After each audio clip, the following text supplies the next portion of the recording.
Guys, Way here, welcome back to another video, and of course, as you're all aware, it's summer right now, and that means the transfer window is open. We've got loads of big transfers that have been going down every single day across the world, and today I'm going to be updating you guys on 10 of the best ones, I think, from a FIFA perspective, that going into FIFA 20 are going to be really fun to try out, cards at new teams that are probably going to have some big upgrades on FIFA 20 as well, that you guys may not know about. So if you guys do enjoy the video, leave a like if you do, let me know down below if you want to see more type of transfer videos in the future, and without further ado, let's go on into it. Starting off, we've got Barella moving from Cagliari to Inter Milan. He had a really good season last year, so I expect he will receive a nice upgrade to a card in the low 80s in terms of rating, with some nice stats, especially when it comes to pace, dribbling and passing. And I think because of the huge variety of different midfielders available in this area, he's going to be fairly inexpensive, probably about 3,000 or 4,000 coins within the first week or so of the game, making him ideal for starter squads.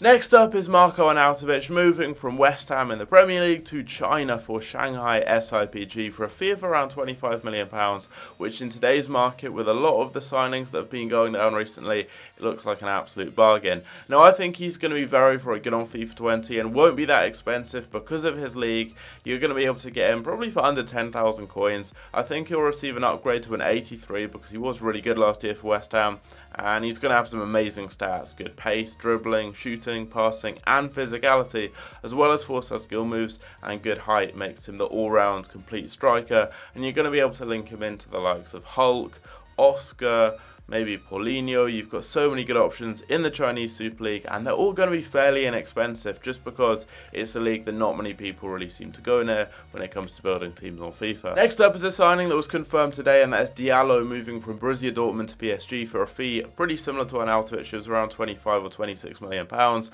He's a young defender, very quick, good on the ball, and he's going to be super cheap, I expect, at the beginning of the new game because he's not going to be that high rated. You could link him into Timo Kehrer, another young defender for PSG, two players who I think will be fairly cheap, or maybe on a slightly higher budget, someone like Kimpembe. He's going to get a hype link into him, but he's just going to have some good stats when it comes to pace, defending and physical, which is what you want for a centre-back, and because of his rating, I think will be super, super cheap in the early stages of the new game. We've then got a player that I think we're going to see in everyone's starter team on FIFA 20, and that is Fährmann. He signed for Norwich on loan, and he was one of the most popular keepers on FIFA 18.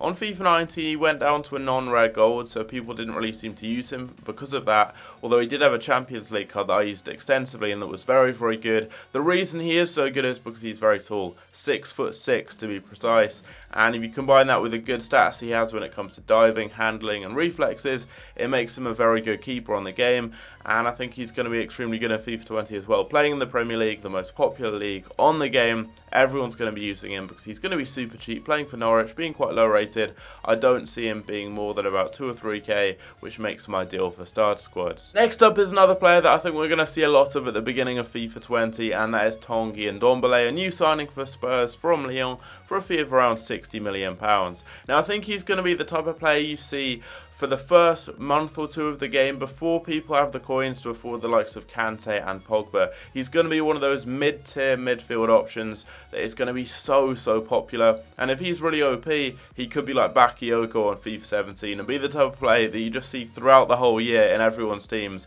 because of how good he is.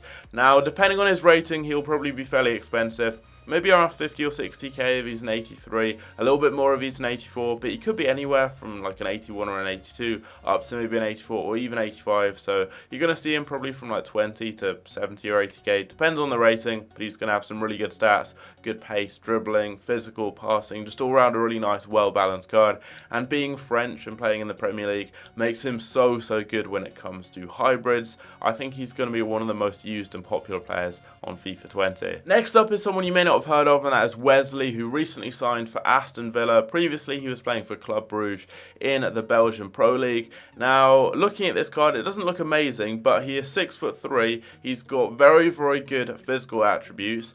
I think currently it's like 84, 85, but he had a decent season last year, so could get upgraded slightly. His strength is in the 90s. He's got amazing heading and jumping as well, and he's just an absolute beast. And I think if hold-up play, physicality, heading, anything like that is remotely effective in FIFA 20, this guy is going to be very, very good and will suit the game well. and he's going to be very cheap as well. So it could be a good option to try out in your starter teams because he's going to add something a little bit different. That physicality, the height he brings is going to be very hard to defend against. So if it turns out that heading and crossing is overpowered on FIFA 20, I think this guy is going to be very, very popular. He reminds me a lot of Benteke from FIFA 14. He even plays for the same team as Benteke did back in the day, and he could be an absolute handful for defenders. We're just going to have to wait and see how the game plays, but I think he could be a hidden gem. Next up is Héctor Herrera, recently signing for Paris Saint-Germain. Now, he didn't really get that much game time last year, partially due to injury at United, and they really didn't have the best of seasons at all. So I think he will probably receive a slight downgrade, maybe to an 81 overall, but that's just going to make him super cheap. And with the card he's got, the nice well-rounded stats, I think he's going to be great for starter squads. You're also going to be able to get hyperlinks to the likes of Juan Bernat and Rabiot, another new signing for PSG. And being Spanish and playing in Liga 1 opens up loads of good hybrid options because currently there aren't really too many good midfielders that are kind of that mid-tier price in the Liga 1. Like you've got Sanson. You've got Rabiot on FIFA 19, but he's now gone to a different team, and you'll see him later on in the video. You've got Verratti, who isn't particularly good on this game, and Ndombele is now left, so I think he's going to be fairly popular on FIFA 20, and will be super cheap as well. And he's just got a nice, well-rounded card. He doesn't really excel in any areas, but he doesn't have any weak points, so he's going to be super cheap and just a good budget option for you guys to try out in the early stages of FIFA 20, especially if you're going with a Ligue 1 team or some sort of hybrid. Moving on, we've got another Spaniard, and it is Angeliño re-signing for Manchester City for a fee of around £5 million. He started his career off, he is an academy product of the club, and he's come back now after a brilliant season for PSV. He was named the Young Player of the Year in the Eredivisie, and I believe he got the most assists of any player, or maybe any defender, not quite sure. But he was very, very good both defensively and also going forwards. He's a very attacking and dynamic fullback. And I think he's going to be someone that we see in a lot of starter squads. You're going to have players like Mendy and Robertson who will be a lot more expensive. But behind that, I think he's going to be the go-to option because he's going to be quick. He's going to have good stats both defensively and going forwards. And being Spanish and playing for Man City, you've got so many good links there. And I doubt he's going to be that expensive just because of his rating. He'll probably be about 5 or 6k. And he's going to be a player that I think we see in a lot of star squads on FIFA 20. But ultimately, we've got another Herrera. This is Hector, not Ander, a new signing for Atletico Madrid, previously of FC Porto. He's going to get a hyperlink into João Felix, their other Mexican signing, who they splashed out over £100 million on. And I think he's just going to be a nice budget option for our Liga side. He doesn't really excel in any areas, just like the other Herrera signing for PSG. And he doesn't really have any downsides. He's just going to be a good budget option that you can use as a defensive or central midfielder, and it will do a good job for your team for just a couple of thousand coins. Finally, we've got Adrien Rabiot, another player in the same type of mould of the two Herreras, someone who has just got a really nice, well-rounded card and isn't really going to put a foot wrong for your side, and is probably going to be fairly inexpensive too. He didn't have the best of seasons last year by any stretch of the imagination for PSG. He was basically just frozen out of their side. He fell out with the manager and didn't really get much game time at all, so he will probably receive a slight downgrade. That's just going to make him even cheaper, and being French and playing in the Ligue 1 is going to be so good for hybrids. He's going to be really easy to link into all sorts of sides. He'll get a hyperlink into Blaise Matuidi. You've got Emre Can, another good, well-balanced midfield option you can link into him. So many good options there, and because of the downgrade, I think he's going to be super cheap, probably like 4 or 5k, which for a Juventus midfielder, even though they're not going to be called Juventus, I believe they're called Piemonte Calcio on FIFA 20 because EA lost the rights for that specific club. I think he's still going to be very, very good. And a lot of fun to use and fairly cheap as well. But there we go, that's going to be the end of the video. 10 players I think are going to be great on FIFA 20 that have recently signed for new teams. There are going to be loads more big transfers occurring over the next few weeks.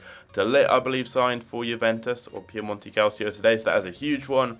And there's all sorts of other transfers going down as well. I'll keep you guys updated with those over the next few weeks with plenty more videos because I do really like doing these types of transfer videos. I'll also get a transfer squad builder out quite soon as well, built around some players who have recently transferred that will be good on FIFA 20 because you guys really enjoyed my last concept FIFA 20 squad builder. You showed lots of support on that and I really do appreciate it. But anyway, hope you guys enjoyed this video. Leave a like if you did, subscribe if you're new around here, and I'll catch you guys later. Take care.